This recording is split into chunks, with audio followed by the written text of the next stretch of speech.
আজকের গল্পটি আজকের গল্পটি অনেক ইন্টারেস্টিং হতে চলেছে। আজকের গল্পতে যে যে যে বিষয়টা আপনি শিখবেন অন্য কোনো ভিডিওতে আপনি এরকম তথ্যবহুল কোনো তথ্য পাবেন না। তাই শেষ পর্যন্ত ভিডিওটি দেখো, ভিডিওটিতে কি আছে এবং কি তথ্য দেওয়া আছে। তাই গল্পটি শেষ পর্যন্ত শোনো। হ্যাঁ, শেষ পর্যন্ত শোনো। শুরু করা যাক তাহলে। হ্যাঁ, চলো আমরা শুরু করি। Let's start. রূপকথার এক গ্রামে নদীর ধারে একটি ঘর ছিল, যার যার নাম ছিল 1000 আয়নার ঘর।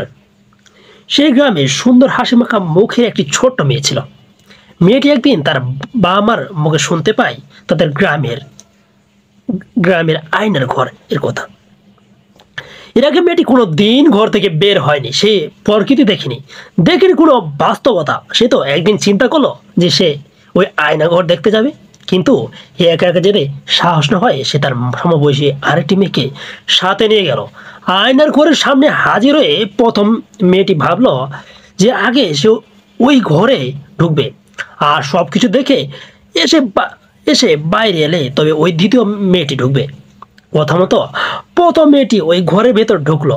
ঘরে ঢোকার সাথে সাথে আশ্চর্য সব রঙিন কারুকাজ দেখে মেয়েটি মুখ আনন্দে ভরে উঠল। সে আস্তে আস্তে এগোতে এগোতে সেই 1000 আয়নার ঘরে প্রবেশ করলো।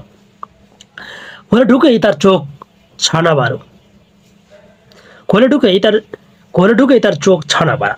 মেয়েটি দেখলো সেখানে ঠিক তার মতোই দেখতে আরো 1000 মেয়ে হাস্যোজ্জ্বল মুখে তার দিকে তাকিয়ে রয়েছে।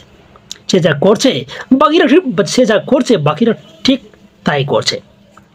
মেয়েটি এবার সবকিছু দেখে অনেক মজা পেয়ে বাইরে চলে এলো এবং তার সাথীকে সব ব্যাপারে খুলে বলল এবং বলল যে এমন এক সুন্দর জায়গা আমি আগে কখনো দেখিনি। সুযোগ পেলেই এবার থেকে আমি এই জায়গায় চলে আসব।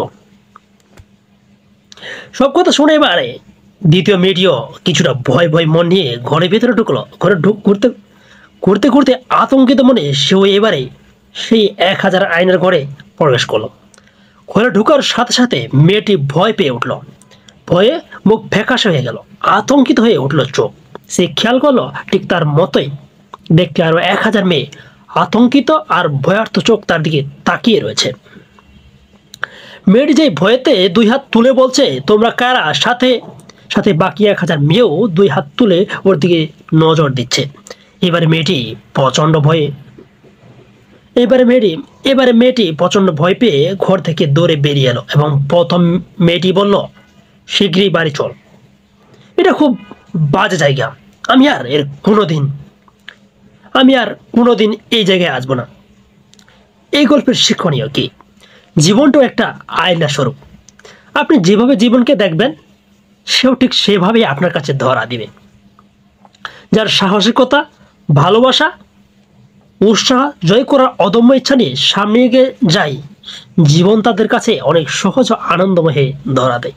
কিন্তু যারা হতাশা, ভয়, মানসিক অবসাদ নিয়ে সামনে এগোতে চায় তাদের চোখে সাফল্য যেন মরীচিকা, জীবনে ওঠে ক্লান্তিকর, বিষণ্ণময়।